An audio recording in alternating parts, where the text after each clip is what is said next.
এবারের বাজেট কোনোভাবেই যেন লুটেরাদের বাজেট না হয়, বাজেট যেন সাধারণ জনগণের হয়, সে প্রত্যাশা ব্যক্ত করেছেন জাতীয় নাগরিক পার্টির এনসিপি-এর সদস্য সচিব ও রংপুর ৪ আসনের সংসদ সদস্য আক্তার হোসেন।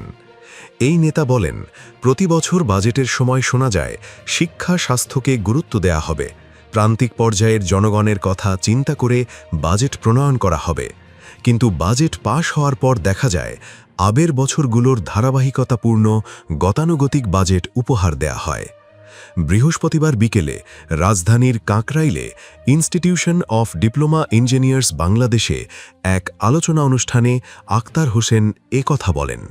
বৈশ্বিক বাস্তবতায় বাংলাদেশের বাজেট কর্মসংস্থান, বিনিয়োগ ও সংস্কারে অধিকার এবং জনপ্রত্যাশায় বৈষম্যহীন সমৃদ্ধ বাংলাদেশ শীর্ষক আলোচনার আয়োজন করে এনসিপি-এর ছায়া বাজেট প্রণয়ন কমিটি।